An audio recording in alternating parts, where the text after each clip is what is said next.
Right now, somewhere, someone is sitting in a room, and the room is laughing. Not with them, at them. And in that exact second, something happens inside their brain. Something ancient. Something most people never understand, even after it happens to them 100 times. If you've ever felt your face go hot in front of a group, if you've ever replayed one sentence, one laugh, one moment, for years afterward, you already know what this feels like. This video is going to explain why that moment hits so hard, and more importantly, what the calmest, most respected people on earth do differently when it happens to them. Picture this. You're in a meeting, presenting an idea you've worked on for weeks. Or you're in a classroom, and the teacher just read your answer out loud. Or you're at a family dinner, and someone brings up something you said years ago, as a joke. For half a second, nothing happens. Then it lands. Someone laughs first, then another person, then the whole room almost in sync, like it was rehearsed. You smile because that's what your body does automatically. But your stomach has already dropped. Your heart is pounding, fast and loud, like it's trying to warn you about something. Your face gets hot. Not warm, hot, like you can feel it in your ears. For a moment, you're not thinking in words anymore, you're scanning. Who's looking at you? Who's not looking, on purpose? Is this over or is it about to get worse? That moment, 3 seconds, maybe 4, doesn't feel like 3 seconds. It feels like it lasts forever. Here's what most people don't know. Your brain does not file public embarrassment under emotional discomfort. It files it under danger. Brain imaging studies show that social pain, being mocked, excluded, or laughed at in front of others, activates some of the same regions involved in physical pain. Not similar. Overlapping. That's because for almost all of human history, your group was your survival. Food, protection, shelter. Everything depended on your place inside a tribe. If the group decided you were weak, foolish, or embarrassing, that wasn't just uncomfortable, it could mean exile. And exile alone often meant death. Your brain still runs that ancient program. So when you're laughed at in a meeting, mocked in a group chat, or made fun of at a family dinner, a very old part of your brain reacts as if your survival is actually at risk. That's why a single sentence from a coworker, a stranger, or a sibling can hijack your entire body in under 1 second. It's not in your head, it's in your biology. And this is exactly where most people make the mistake that defines the entire moment. The instant that feeling hits, the brain screams one command: fix this now. So people defend themselves. That's not what I meant. They explain too much, too fast. They argue, trying to prove the joke wasn't fair. Some go further, looking for a way to get back at the person right there in front of everyone, hoping a sharp comeback will erase what just happened. But here's the part almost no one sees in the moment. Every one of these reactions hands more power to the other person. Defending yourself signals that the comment hit something real. Arguing signals that you're rattled. A desperate comeback signals that you needed to win. Which means, for a second, you didn't feel like you already had.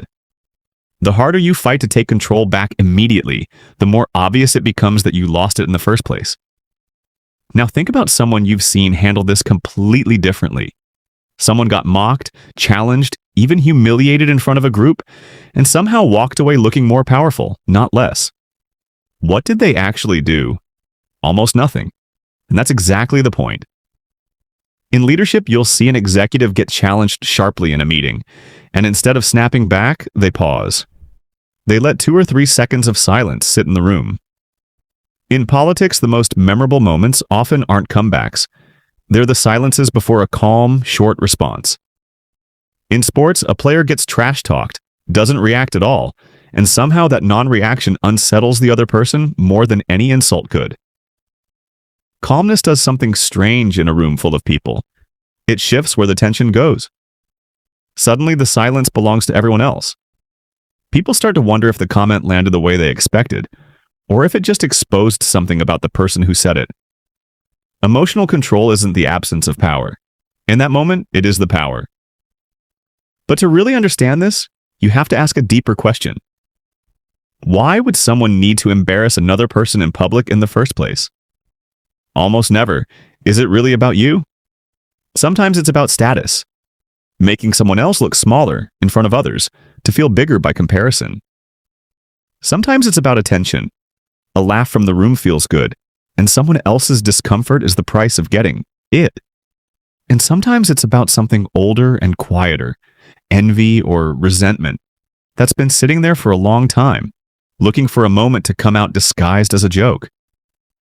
Here's the part that changes everything. The need to publicly embarrass someone else usually comes from a person who feels small somewhere in their own life.